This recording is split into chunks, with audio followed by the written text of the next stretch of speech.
Hi, I'm Mary Mermond, and welcome to UNI TV, your window into university life. This episode, we ask the question, what is an engineer, and what do they do? Is it someone who builds roads and bridges, designs complex computer systems, or an environmental expert that works with water and solar power? Well, it's all of these, as we'll soon find out.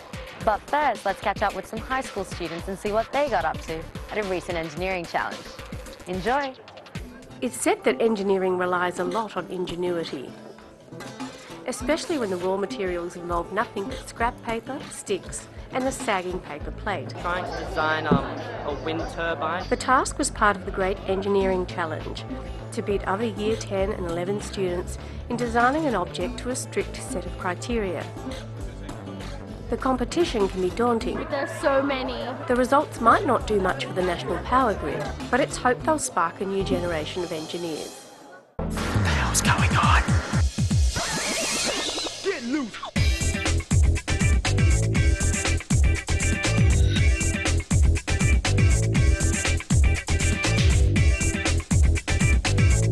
Hey, my name's Guy. I'm in my third year at UNSW and I'm studying mining engineering. Hi, I'm Robin and I'm studying mechanical engineering and commerce. Hi, my name's Sean. I'm studying electrical engineering and biomedical engineering. Hi, I'm Erica. I'm from Tasmania and I'm studying environmental engineering and science. We get to do some fantastic things working with science and the environment in my case and making the world a better place. People see it as boring when it's really one of the most exciting jobs out there. It's one of the real jobs where you make a difference. It's just a perception thing more than anything, that people kind of think you're an engineer and they go, oh no, he's a nerd, and they kind of try to avoid you and you think you'll try to teach them some new equation or something like that. I think a lot of people have no idea what we do. One of the big projects here at UNSW is the Bionic Eye project, which is looking at prosthetic vision. There's also one called the Thinking Systems, which is looking at how the brain and hand interact, which hopefully down the track will lead to some sort of prosthetic hand device. In reality, we make everything, and I think that's the best bit. You see anything around you and there's a good chance that an engineer was involved in its creation. I'm involved in a project called BlueSat, and the basic aim is to launch a satellite into space. This is our old structure, and we're currently rebuilding one as I speak, it looks very similar. This will be launched on a Russian missile. Part of their demilitarization process is to get rid of them, so they get a kickback by launching microsats. It's just one of the many student-led projects here on campus, such as the Formula SAE car and SunSwift, both of which are involved in races across the country. RoboCup, which involves robotic dogs, which competes all across the world. We've won competitions.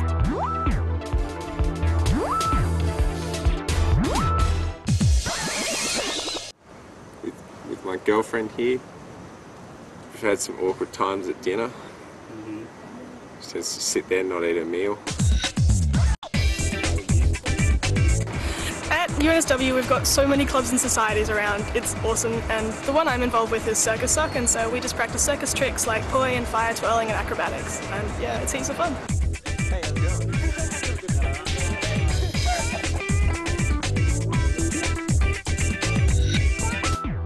One of the best parts about uni, it can be fun too. You've got your sports associations, which involves things like soccer, touch footy, tennis, squash, pretty much any sport you want to do, you can do it here at UNSW. About a third of the students in the colleges on campus are engineering students. It means there's a huge support network for you. It's fantastic being able to live on campus. You can roll out of bed in your pyjamas and go straight to class. It's really nice here at New South as well. We're so close to the beach and really close to the city. And we always love to be social, and we have a lot of events on. We have a ball and a harbour cruise each year. And we've got a great uni bar where we all like to hang out as well, and it's just a really nice community feel, I find. I love the possibilities. There is so many places I can go with an engineering degree, and there's so many things I can do with it. I'm not prepared for a single career. I can make whatever I want now. I hope that when I come out of my engineering degree, I can just dream of stuff and just build it. And yeah, that's what's awesome about it to me.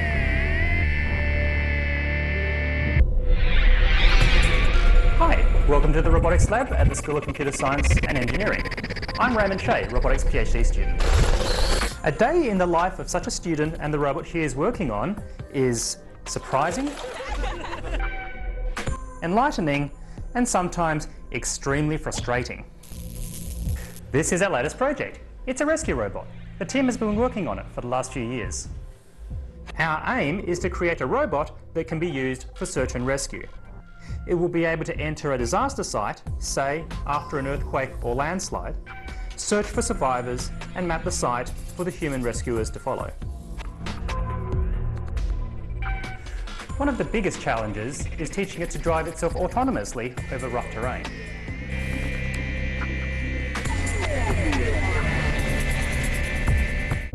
So we have created this variable obstacle course in the lab where the robot can be tested over a wide range of scenarios. And sometimes we take the robot out around the university grounds and test it on different textures and environments. Essentially, we're teaching it to think for itself.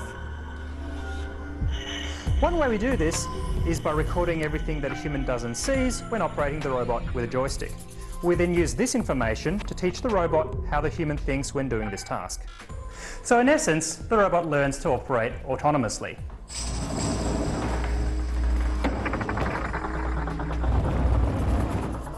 Without human assistance. The robot sees its world with cameras and other sensors and uses what it has learned to mount the search and rescue. As with all research, things don't always go to plan. Today we're troubleshooting a communications problem with the robot. Looks like we've got a bit of a configuration problem in a few places, so we're just having a look and seeing what we can do about it. The pressure is on, because in a couple of months we are taking the robot to Austria to compete against other teams from around the world in the International RoboCup Rescue Robot League competition. We hope that our team will have achieved the best technological innovations in decision making and learning.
These robots might seem a little underweight for sumo wrestling, but that's exactly what they're competing in.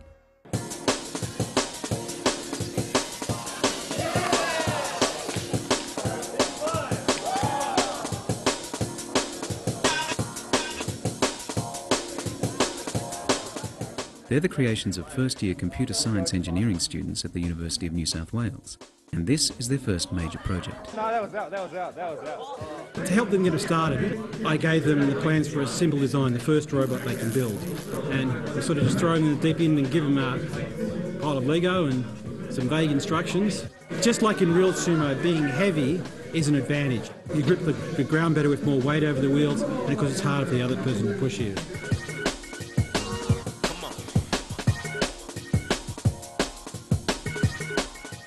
The result is several different designs, each with a different plan of attack.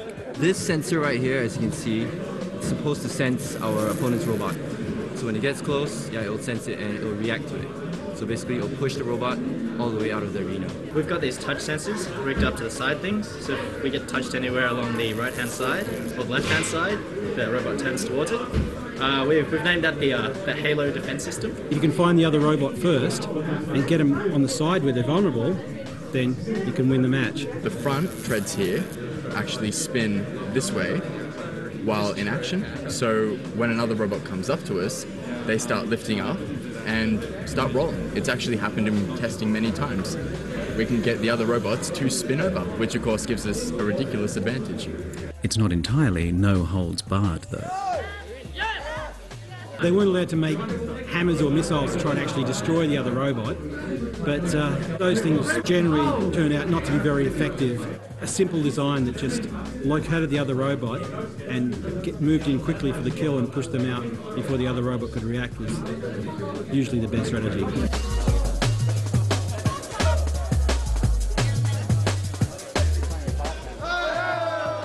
Here's a battle cannon. It's just there to make it look cool. It's got some light sensors there that stop it from running outside.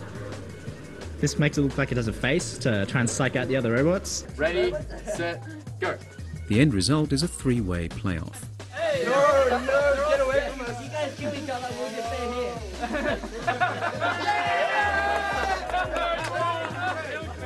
As to the overall winner, it's a little undecided. What do you think Oz was doing? Oz was like average, right in the middle. Go. Complete chaos, as always, but they had a lot of fun, and I hope they learned something about programming and testing. And some of the teams I know this morning, their robots weren't even working, and they were going, "Help, it's not working." But they all managed in the last minute to build something that could compete in the competition. For the victors, there's all the glory and adulation of a real sumo match. For the losers, well, it's back to the circuit board. What happened? It failed like royally.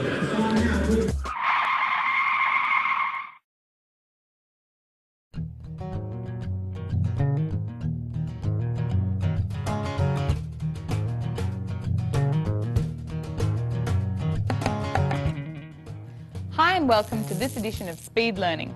I'm Nicole Cooper from the ARC Photovoltaic Centre of Excellence here at the University of New South Wales. I'm here to answer the question, what is photovoltaics?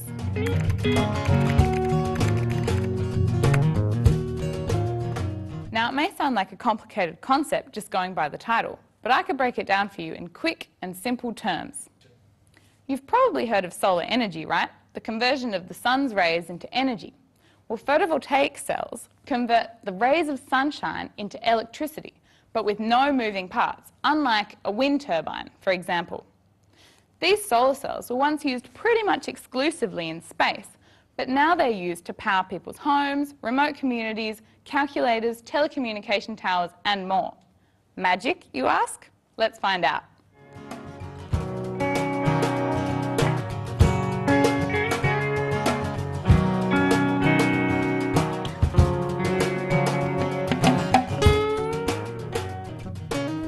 Common solar cells are made using a bare wafer of silicon, like a big computer chip.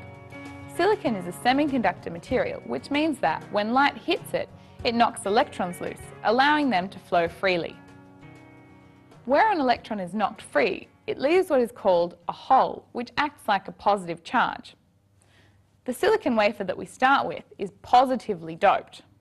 In order to collect the electrons and holes that are generated by the cell, we need to have a negative part and a positive part of the cell. The electrons get collected at the negative end and the holes get collected at the positive end. We create a negative part of the cell by doping the top side of the wafer with a negative material, phosphorus. To actually power a light bulb or a computer, for example, we need to get the electricity out of the cell by screen printing and firing metal contacts to both the top negative side and the back positive side. But what happens next? Let's find out. These cells are then electrically connected in a frame, like this one, to produce a module that you can put on your roof to power your home, for example. Excitingly, at UNSW, we hold the world record for the most efficient silicon solar cell, which is a huge achievement that we're all proud of. These cells have been used in the World Solar Challenge from Darwin to Adelaide, on cars that can travel up to speeds of 135 kilometres per hour. People at UNSW are using their understanding of solar cells to work on innovative new cell structures to bring down the cost of photovoltaic electricity to help address both climate change and global poverty. So there you have it, photovoltaics explained.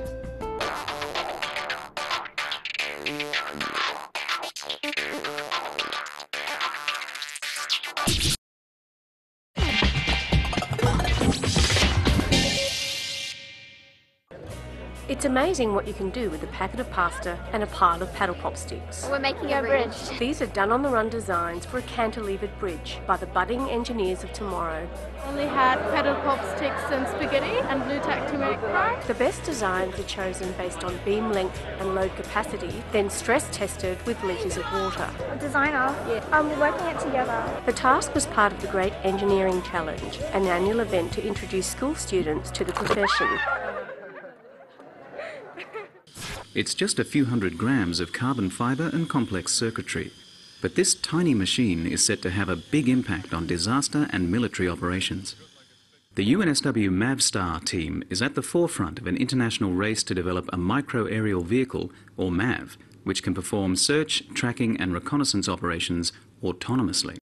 The MAV is about 30 centimetres in diameter, and it can fly indoors and outdoors and can be used to monitor different situations. If you want to monitor pipes in a building, if you want to send it in front of rescuers to look for dangerous situations, so we don't have to send the humans in.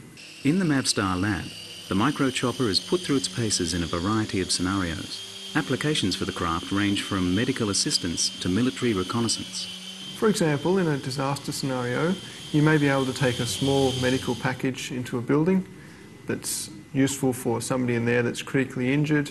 The MAV is made as small and light as possible to manoeuvre in tight spaces, but you won't find one of these at your local toy store. The main difference between it and a remote control helicopter is that it doesn't have a tail rotor, so it is able to turn left and right just by varying the speed that the blades are turning top and bottom. We've got 2 speed controllers mounted on the side to control the speed of the motors. We've got a 900 megahertz XP for wireless communication with the base station.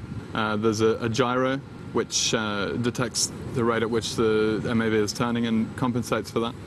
But the main difference that we have on this one is a camera which is connected to a servo actuator, and this allows us to look up and down during flight.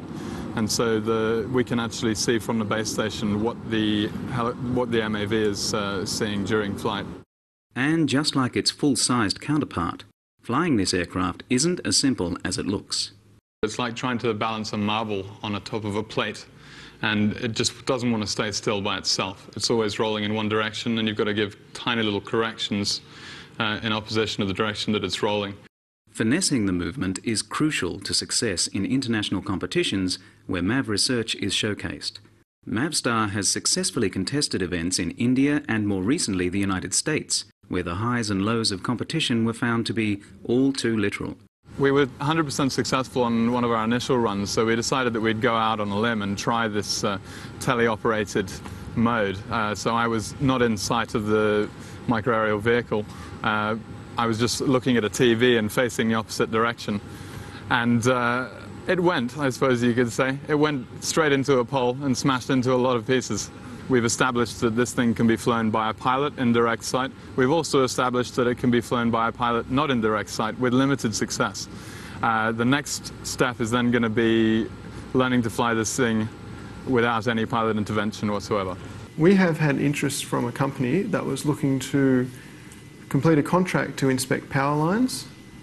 These are high voltage outdoor power lines, and they wanted to investigate whether our MAV was suitable to fly along and have a look at power lines. Instead of having a crew go out there and look at every single metre, you can much more easily fly an unmanned vehicle up near the power lines and inspect them. We've had interest from other research centres who basically want to take our design and rebuild it themselves. We're holding on to it right now. Take 12 months, a team of 20, and the desire to engineer something that moves really fast, and you have a redback racer.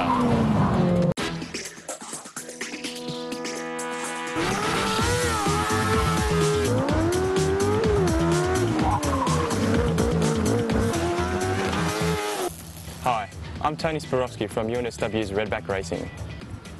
Each and every year, a team of students designs, manufactures, promotes, tests and races a small open-wheel race car. The Redback Racing team welcomes UNSW students from all degrees and programs across the university. But oddly, the team is dominated by students from within the School of Mechanical and Manufacturing Engineering. As they say, like minds.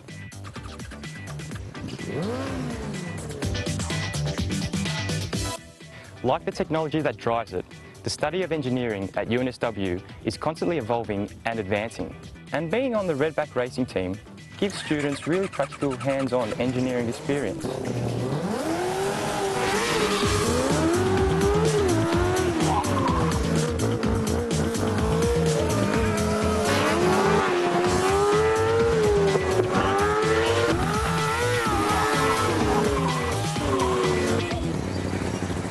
How's the balance run? Yeah, it wasn't too bad. It was pretty comfortable.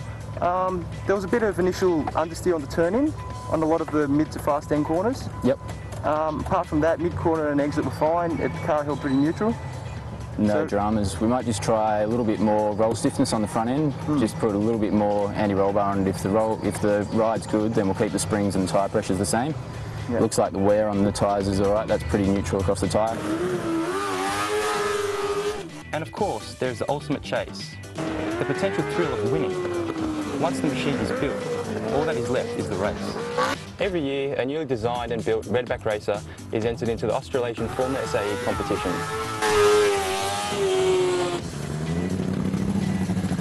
Since it all began in 2000, we've had some wins and we've had some near wins. And along the way, students on the team have had a unique opportunity to hone and demonstrate their engineering skills on a world stage. It's a pretty fascinating world if you're a hands-on kind of person. And from what I hear, not badly paid either. Interested? Well, check out our website. That's it for the show. I hope you enjoyed it. I'm Mary Maveth, and I'll catch you next time on UNI TV.